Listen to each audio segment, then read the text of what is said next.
Good day mga boss! Ang Magnolia pambansang manok sa debut game kontra Barangay Ginebra San Miguel 80-73 nanalo nga po.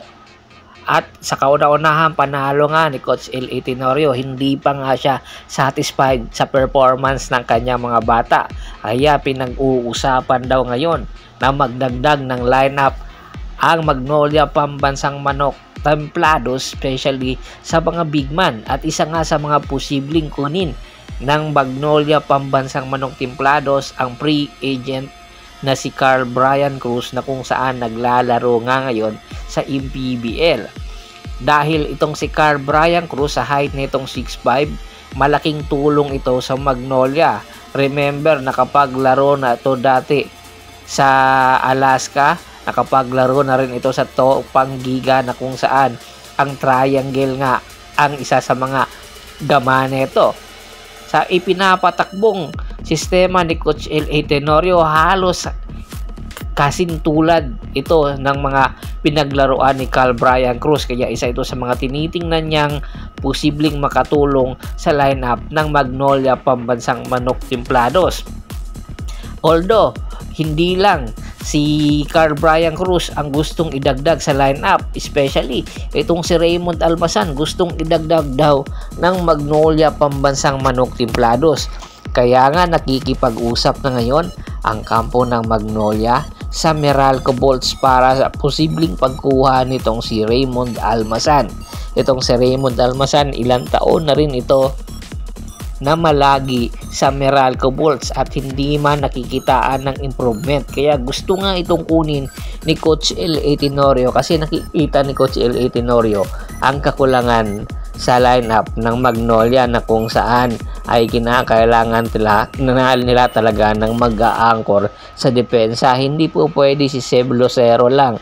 Kinakailangan talaga ng merong katulong nitong si Seb Lucero para nang sa ganon ay mas lalong lumakas ang Magnolia pambansang manok templados. At ayon nga mismo kay Coach L.A. Tenorio, isa sa pinagtutuunan niya talaga ng pansin ang depensa.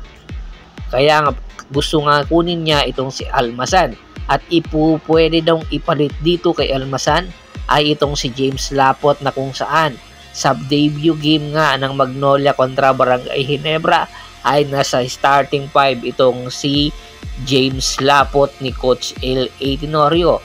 Opo, nag-i-improve nga ang performance nitong si James Lapot, pero kung pansinin mo, kung triangle ang ipapatakbo, kinakailangan talaga ng Magnolia yung mabilis na big man. Nababagalan daw ang mga coaching staff nito kay James Lapot, kaya gusto nila yung big man na tumatakbo, yung big man na nakikipagbalyahan, yung big man na meron outside shooting. Kung ikukumpara mo James Lapot at Raymond Almasan, mas bagay si Raymond Almasan dito sa Magnolia. Meron siyang shot blocking ability, merong passing ability, merong outside shooting ability. Unlike dito kay James Lapot, wala.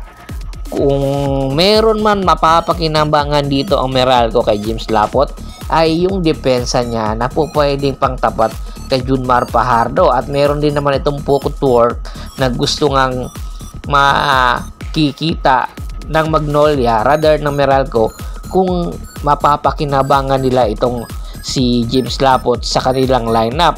Dahil kung meron man ay tiyak mas lalong lalakas din ang Meralco Bolts. It's a win-win situation nga po sa bawat kupunan ang pagpapalit ng mga big man. Kaya ano sa tingin nyo? Sa big man na napag-uusapan natin ngayon, kung maputuloy nga itong trade na nagaganap or negotiation na nagaganap between Meralco at ng Magnolia, sino ang panalo dito? Makukuha ng Meralco Bolts itong si James Lapot, samantala ang Magnolia pambansang manok templados makukuha itong si Raymond Almasan. Komento na sa baba ng video at pag-usapan natin yan. Once again, this is Percival Monteron at your service. Don't forget to subscribe my sports channel at don't forget to click the notification bell button para nga maging updated palagi sa kwentuhan.